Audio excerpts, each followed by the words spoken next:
വിലക്കയറ്റം, petrol diesel വില വർധനവ്, നെട്ടോട്ടമോടുന്ന ജനങ്ങളുടെ ബുദ്ധിമുട്ടുകൾ, മുഖ്യമന്ത്രി വാക്കുപാലിക്കുന്നില്ല, CPIM പ്രതിപക്ഷ നേതാവ്, ഉപനേതാവ് തിരഞ്ഞെടുപ്പ്, അങ്ങനെ തുടങ്ങി ഒട്ടേറെ വിവാദങ്ങൾക്കും വിമർശനങ്ങൾക്കുമൊക്കെ ഉത്തരം നൽകുകയാണ് CPM സംസ്ഥാന സെക്രട്ടറി ഗോവിന്ദൻ മാസ്റ്റർ. അദ്ദേഹത്തിൻ്റെ വാക്കുകളിലേക്ക്. ഇന്ധനത്തിന് വലിയ തോതിലുള്ള വിലവർധനവാണ് ഉണ്ടായിക്കൊണ്ടിരിക്കുന്നത്.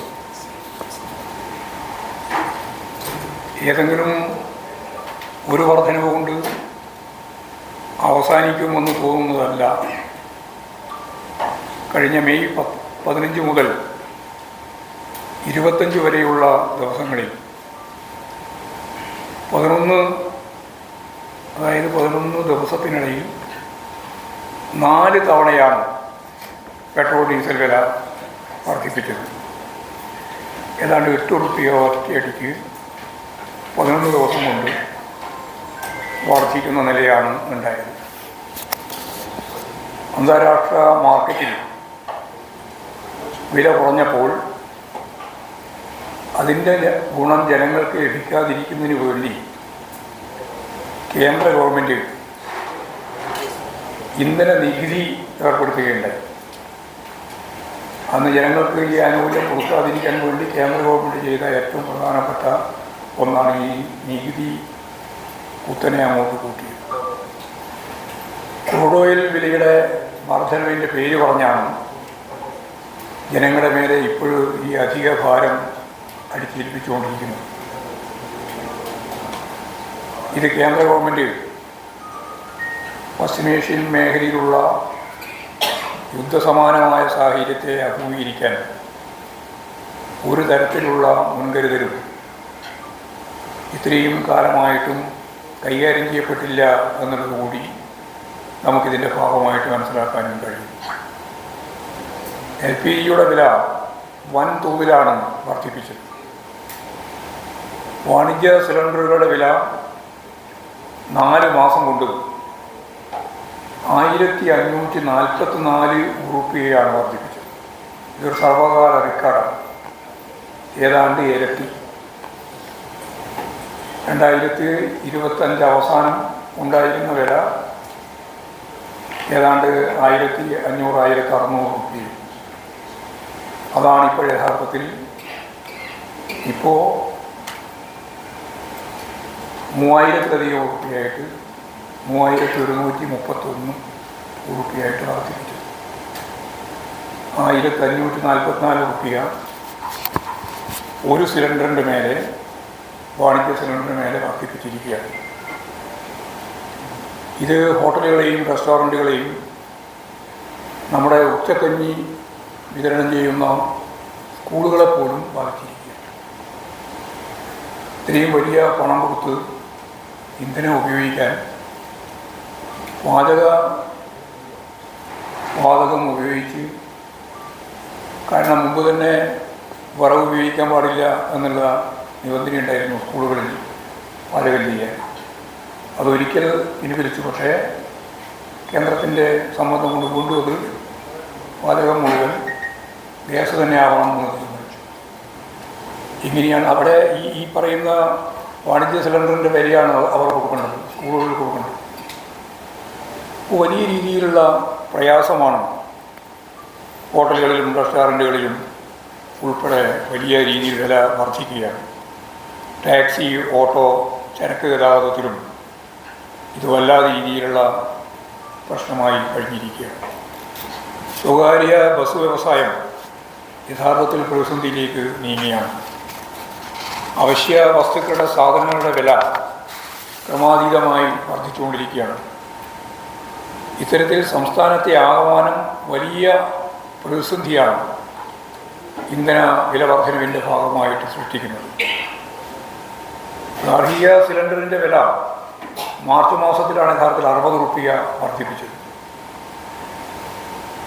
സിലിണ്ടറിൻ്റെ ലഭ്യത കുറവും പ്രധാനപ്പെട്ട പ്രശ്നമായിട്ടുണ്ട്.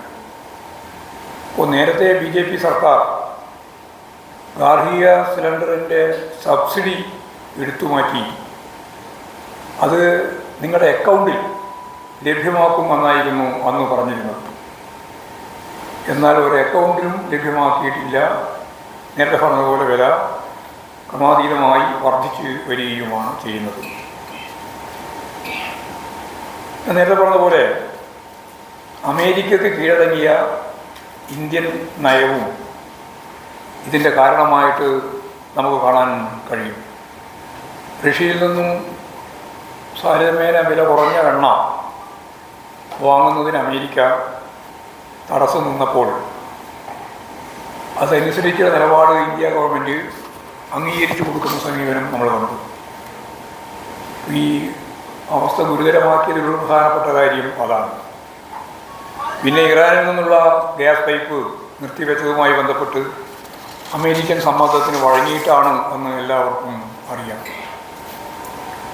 ഈ കേന്ദ്ര ഗവൺമെൻറ്റിൻ്റെ നയത്തിനെതിരെ നയപ്രഖ്യാപന പ്രസംഗത്തിൻ്റെ ഭാഗമായിട്ടൊരു അക്ഷരം പറയാൻ ഈ പുതിയ സർക്കാർ തയ്യാറായിട്ടില്ല എന്നുള്ളതും കൂട്ടി വായിക്കേണ്ടതാണ്. ഇപ്പോഴത്തെ ഈ വിലവർധനയുടെ ഭാഗമായി ഇപ്പോഴും മാത്രം ലിറ്ററിന് 2 രൂപ അധിക വരുമാനം സംസ്ഥാനത്തിന് ലഭിക്കുന്ന സ്ഥിതിയാണ് ഉള്ളത്. LDF ഭരിക്കുന്ന കാലത്ത് ഇന്ധന നികുതി വരുമാനം വേണ്ടെന്ന് വെക്കണം എന്ന നിലപാടാണ് ഇന്നത്തെ കേരളത്തിൻ്റെ മുഖ്യമന്ത്രി വി.ഡി. സതീശൻ അന്ന് സജീവമായി ചർച്ച ചെയ്തു. ഈ മുദ്രാവാക്യം മുന്നോട്ടേക്ക് വെച്ച് കണ്ടോൺമെൻറ്റ് ഹൗസിൽ നിന്ന് സൈക്കിൾ ചവിട്ടി നിയമസഭയിലേക്ക് പോയി സമരം ചെയ്ത ചിത്രം നമ്മുടെ എല്ലാം മുമ്പിലുണ്ട്. ഇന്നത്തെ മുഖ്യമന്ത്രി, അന്നത്തെ പ്രതിപക്ഷ നേതാവ്. അദ്ദേഹം ഭരണത്തിലെത്തി 2 ആഴ്ച ആകുകയാണ്. 4 തവണ കേന്ദ്രം ഈ സന്ദർഭത്തിൽ വില വർദ്ധിപ്പിച്ചു. മൗനിയായി ഈ കാര്യങ്ങളെല്ലാം വന്നപ്പോൾ മൗനം തുടർന്ന് മുമ്പോട്ടേക്ക് പോകുന്ന സമീപനമാണ് അന്നത്തെ സമരം നടത്തിയ പ്രതിപക്ഷ നേതാവായ ഇന്നത്തെ മുഖ്യമന്ത്രി എടുക്കുന്ന സമീപനം. LDFിൻ്റെ ഗവൺമെൻറ് 2018 അന്ന് കിട്ടുന്ന അധിക വരുമാനം സർക്കാർ വേണ്ടെന്ന് വെച്ച കീഴ്വഴക്കം കേരളത്തിലുണ്ട്. അതിനുശേഷമാണ് വി.ഡി. സതീശൻ ഉൾപ്പെടെ ഞാൻ നേരത്തെ പറഞ്ഞ സമരം നടത്തിയിട്ടുള്ളത്. അതുകൊണ്ട് ഇത്രയും ഗൗരവമുള്ള പ്രശ്നം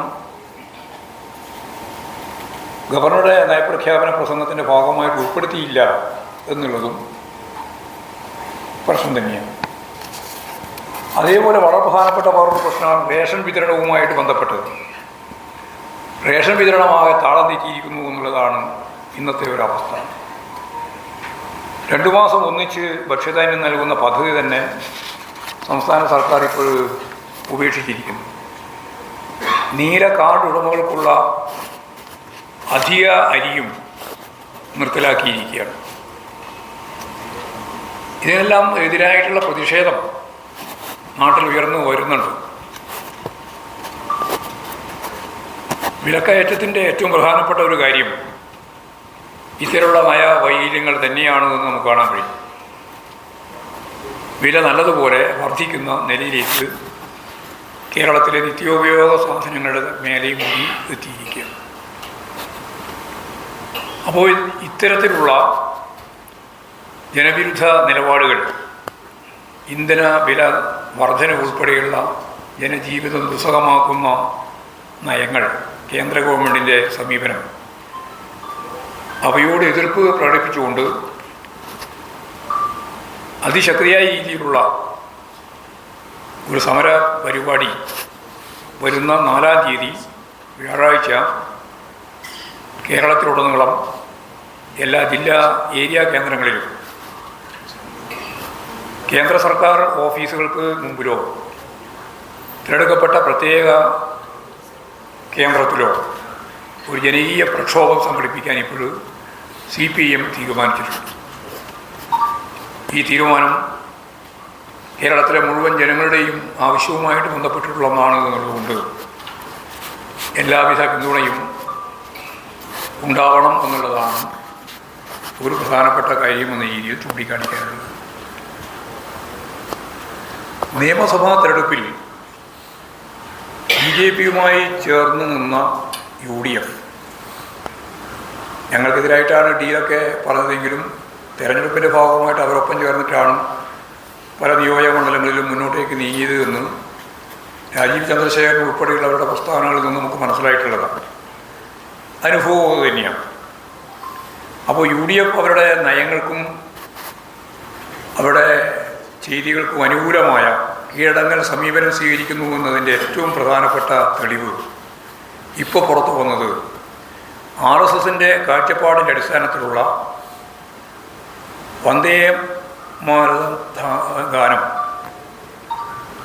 വന്ദേമാതര ഗാനം പാടുന്നതുമായിട്ട് ബന്ധപ്പെട്ട് മുമ്പ് തമിഴ്നാട് നിയമസഭയിൽ വന്ന പ്രശ്നം കേരളം ചർച്ച ചെയ്തതാണ്. വന്ദേമാതരം പാടാൻ പാടില്ല എന്നൊന്നും CPIM പറയുന്നില്ല. പക്ഷേ അത് പൂർണ്ണമായിട്ട് പാടുക എന്നുള്ളത് കോൺഗ്രസ് തന്നെ 1930കളിൽ, ഇപ്പോഴല്ല, സ്വാതന്ത്ര്യത്തിന് മുമ്പ് തന്നെ ആ ഗാനവുമായിട്ട് ബന്ധപ്പെട്ടുള്ള ചർച്ച നടത്തുകയും അത് പൂർണ്ണമായിട്ട് ആലപിക്കേണ്ടതില്ല എന്ന് തീരുമാനിക്കുകയും ചെയ്തതാണ്.